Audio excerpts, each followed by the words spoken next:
Listeners, please note, the following is an immersive audio drama that includes strong horror themes and potentially upsetting scenes for some audiences. For those with specific phobias, please view our show notes or episode bio for a list of content warnings. For everyone else, you've been warned. Thank you, and good luck.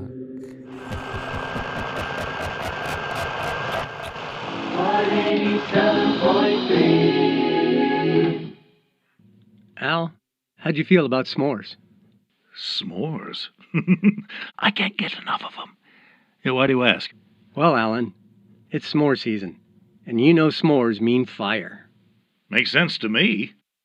And where there's fire, there's... Smoke? Ah! Yes, indeed, but also the possibility for wildfires. Oh, no. That's why we encourage all of our listeners out there to practice fire safety this summer. Despite those thunderstorms earlier in the season, Old Larkville is experiencing a serious drought. What are some ways we can help? Great question, Al. Folks can conserve their water use, practice caution when building and using a fire, or a fire extinguisher nearby when making those s'mores, and clear out any dry debris or foliage that could catch fire by accident. And of course, always make sure you completely put out your fires when you're done.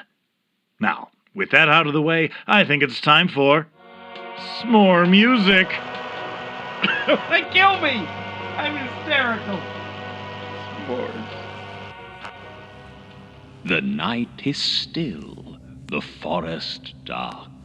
A distant scream, a lantern's spark.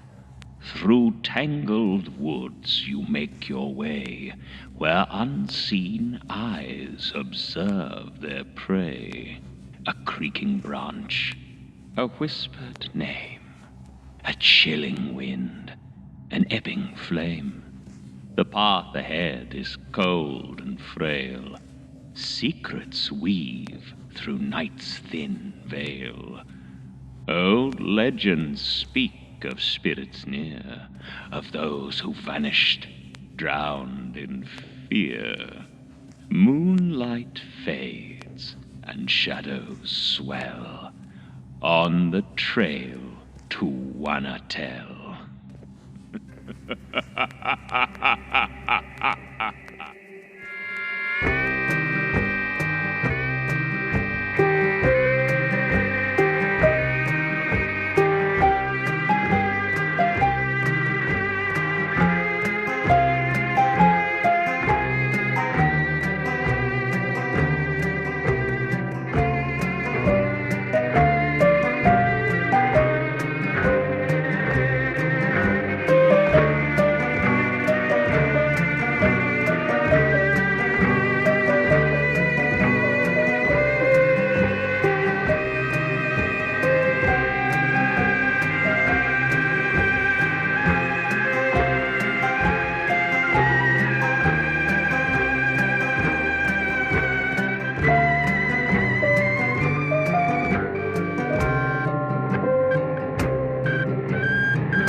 All right, who's got a good story for tonight?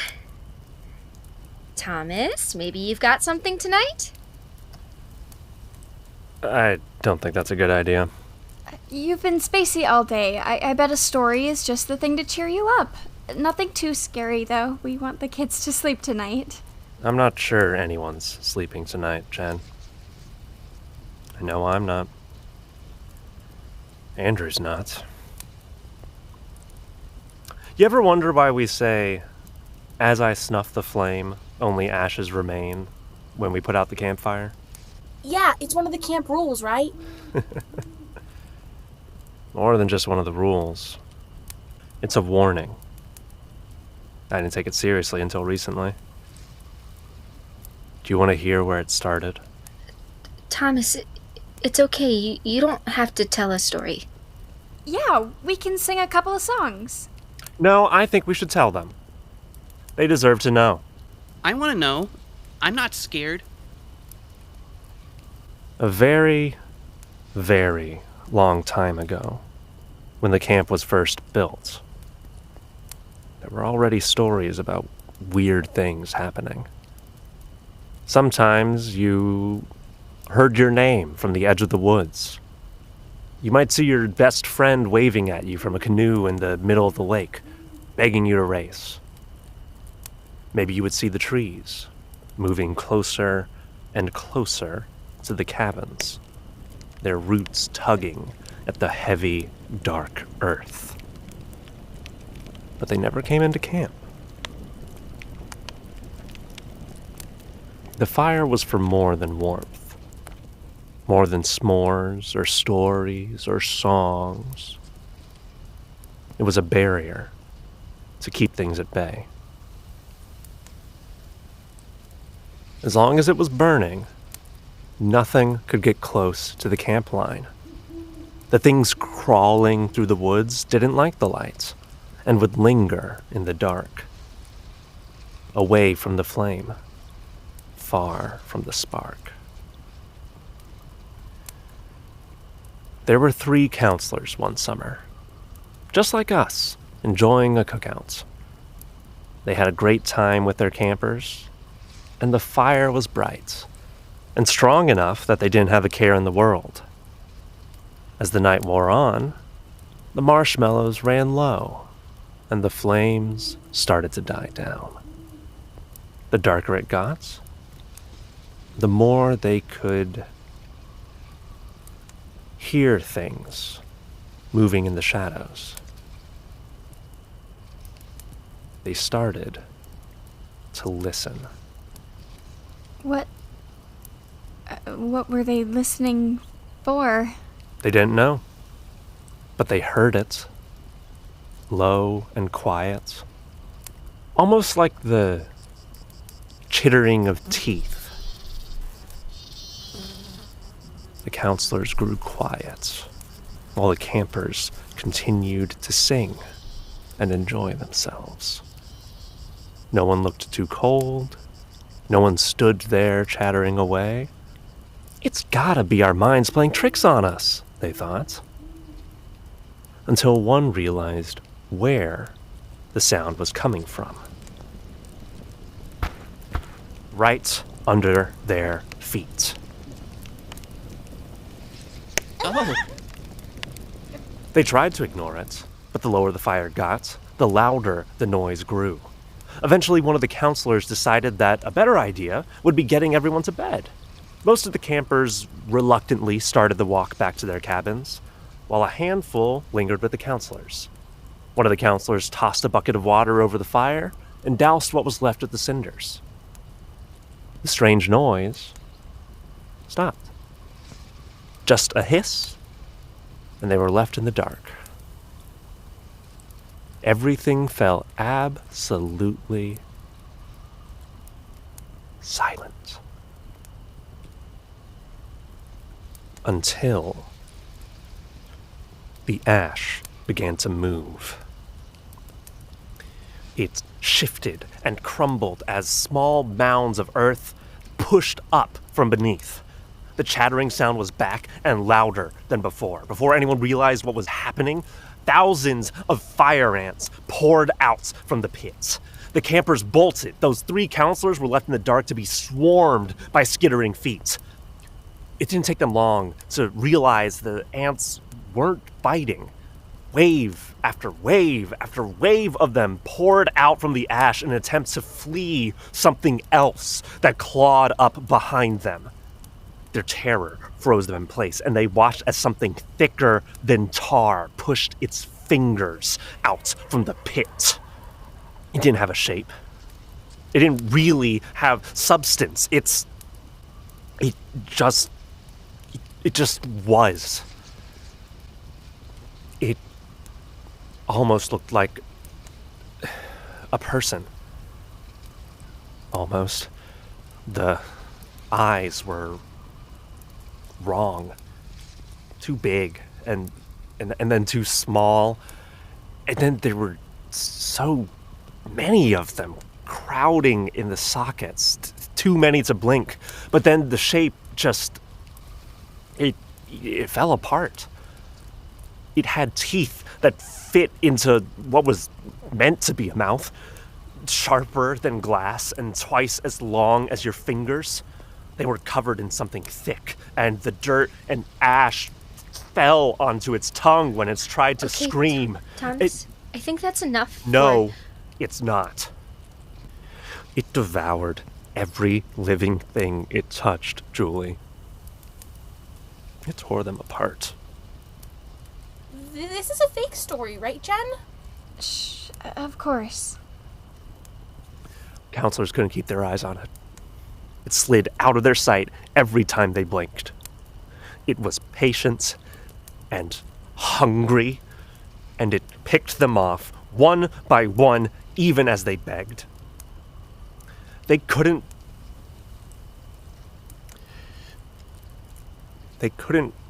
reason with it. Probably wouldn't listen if they tried. In the morning, when others realized who was missing from their bunks, they went looking. All they found were dozens of anthills in a fire pits full of pale ash. Their friends were gone. Where did the mantra come from? One of the campers had gotten away. They tried explaining what they saw, but no one believed them. They reasoned it was just a tragedy. Maybe they went for a midnight hike and got lost in the woods. It happens. Every night after that, that lone camper would lean down to the edge of the fire, whisper a reminder to the thing that was hiding. As I snuff the flame, only ashes remain. Only ash left behind, only cinders and charcoal. Other campers picked it up, other counselors. Year after year, they made sure that the thing knew someone was watching.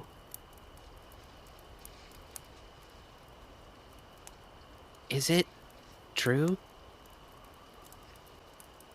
Have any of us ever let the fire die? All right, really, this time. That's enough ghost stories. Campers, line up and take any garbage with you. Julie, get that bucket. Jen, did you see that? Where? Look, there. It's doing it again. Someone get the kids back to the cabins. Keep all the lights on. This isn't funny, Thomas. Thanks for the obvious, Jennifer. Take the kids back. Julie, come help me over here. What did you do? I think I made it mad. Keep those small parts of the fire going. Made what mad? Whatever took Andrew. Okay, campers, let's go, kiddos. Thomas, he went home. Julie, the fire. Keep it low, but keep it going. Ew, they're on my shoes. Just a little longer. What are you doing? I need someone else to see it. I need someone to believe me. We do. I do. Can we please put out the fire? Not yet. Is that a torch? How did you make that? One of Andrew's shirts, a stapler, and some stuff I found behind the kitchen. I don't think this is a good idea.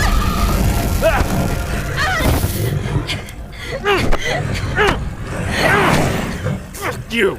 Come on! As I stuff the flame, only ashes remain! Julie! The water! Grab the... Shit! Julie! It hurts! What was that?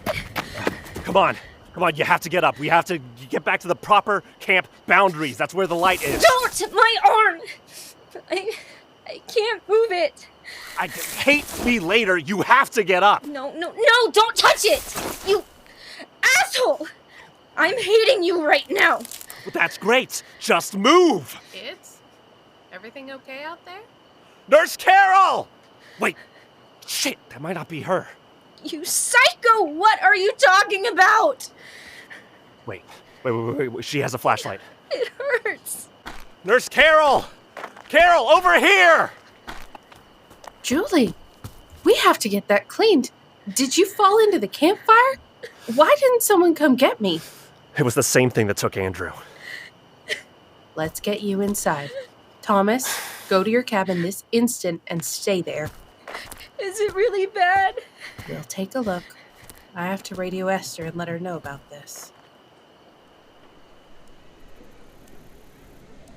So you just want to leave? I want to take as many kids away from this place as I can, and I'm not risking a drive back. That's 4 times that it's gotten close, that we know about. Thomas tried to lure it closer so he could attack it. It can't get into camp.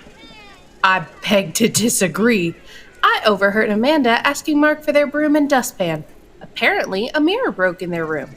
Did you know about that? It tries things like this every year. Andrew is dead, Esther. Saying Connie went home was easy since she lived out of state, but these kids know him. Julie was this close to needing stitches, and those were almost second-degree burns. I can only do so much.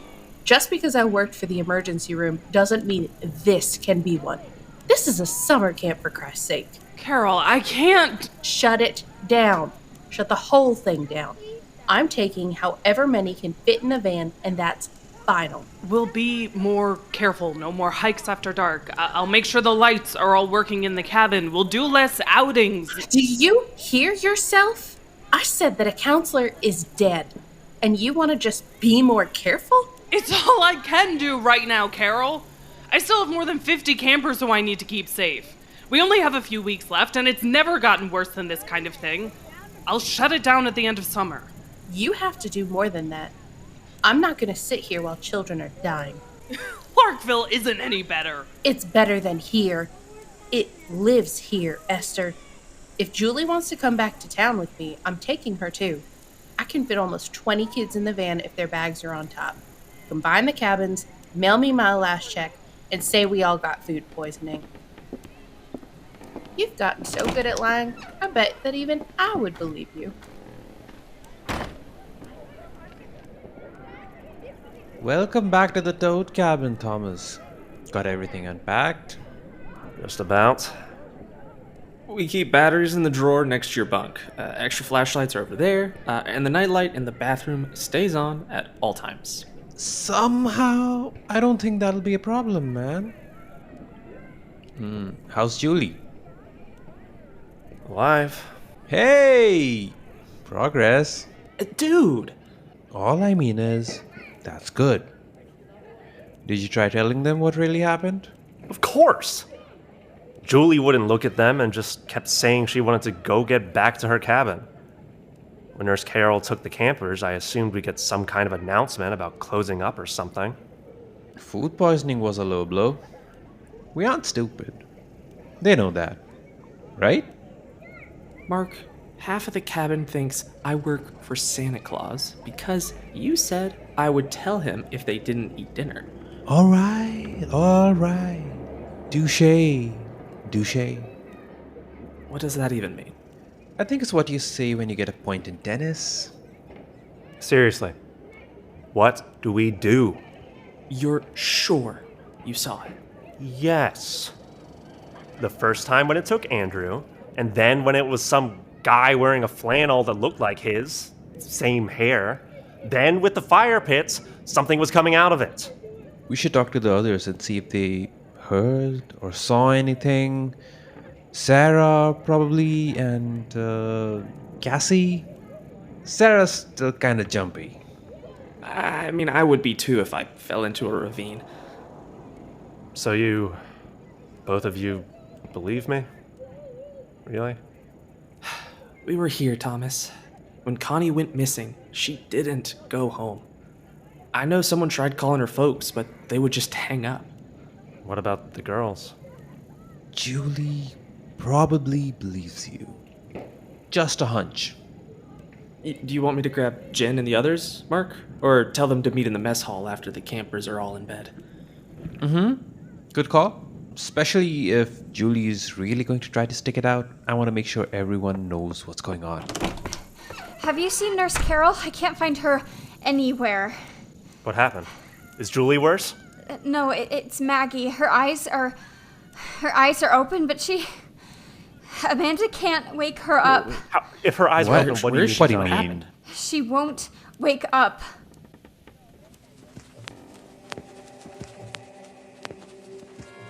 Credits to the cast in order of appearance.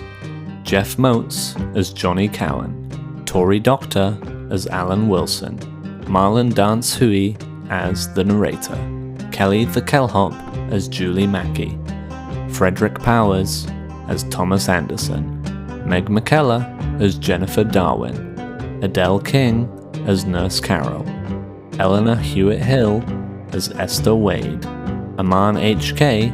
as Mark Greene, Luke Kimbrough as Joey Miller. Additional voices by Ely King, Joshua Chamberlain. Credits to our crew: executive producer and associate writer Erin Valentine, lead producer and associate writer Saff Brydebell, lead writer Adelle King, script editor and lawkeeper Ely King, lead audio engineer, composer and associate writer Meg McKellar, audio engineers Esty Hernandez, Jacob Gucci Yamaguchi and Joshua Chamberlain. Lead visuals artist Dexter Valentine, visuals artist M.B. Lee. Thank you for listening to 1.7 Miles to Lake Wanatell, a Honeydew Studios production. We hope you enjoyed. Tune in next Saturday for a new episode.